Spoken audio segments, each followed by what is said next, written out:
Perkenalkan, nama saya Andri Pudus. Saya dari Universitas Pembangunan Indonesia, Fakultas Hukum, kelas B1.21.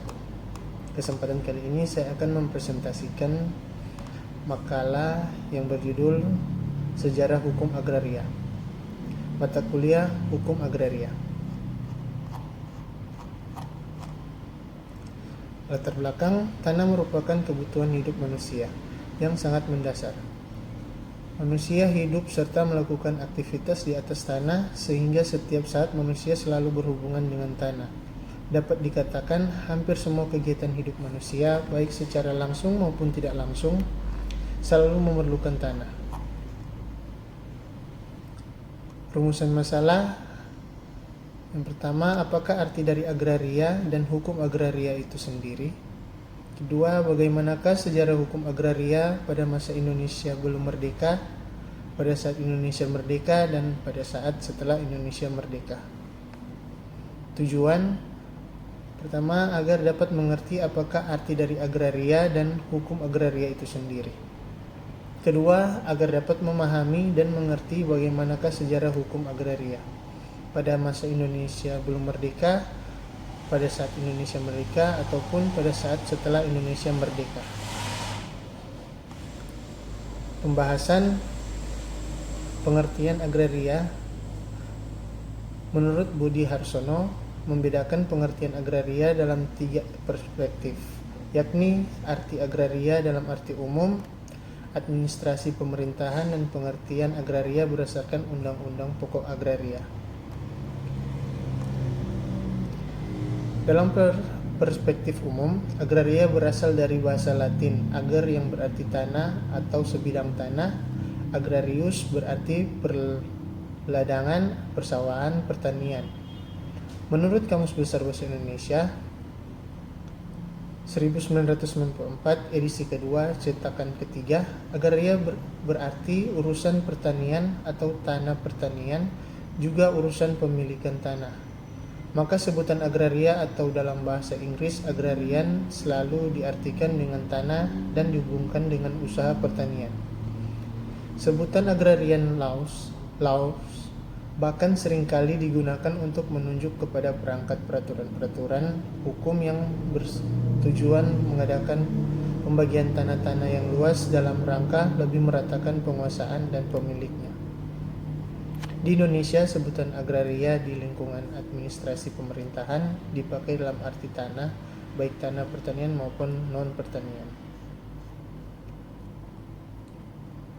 Pengertian agraria meliputi bumi, air, dan kekayaan alam yang terkandung di dalamnya, dalam batasan-batasan seperti yang ditentukan dalam pasal 48, bahkan meliputi juga ruang angkasa, yaitu ruang di mana bumi dan air mengandung tenaga dan unsur-unsur yang dapat digunakan untuk usaha-usaha, memelihara dan memperkembangkan kesuburan bumi, air, serta kekayaan alam yang terkandung di dalamnya, dan hal-hal lainnya yang bersangkutan dengan itu.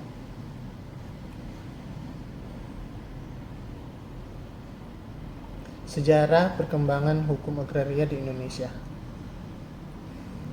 Sebelum Indonesia merdeka, dalam membicarakan sejarah hukum agraria, kita perlu meninjau dahulu sejarah kehidupan manusia, dan dalam lintasan sejarah ini pula hukum agraria itu lahir dan berkembang.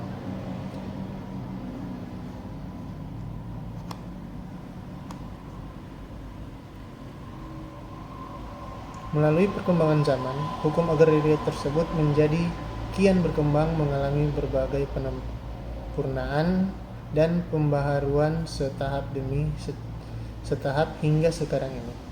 Jadi riwayat sejarah hukum agraria sebagaimana juga bidang hukum lainnya mulai lahir dan berkembang melalui suatu evolusi yang lama dan panjang.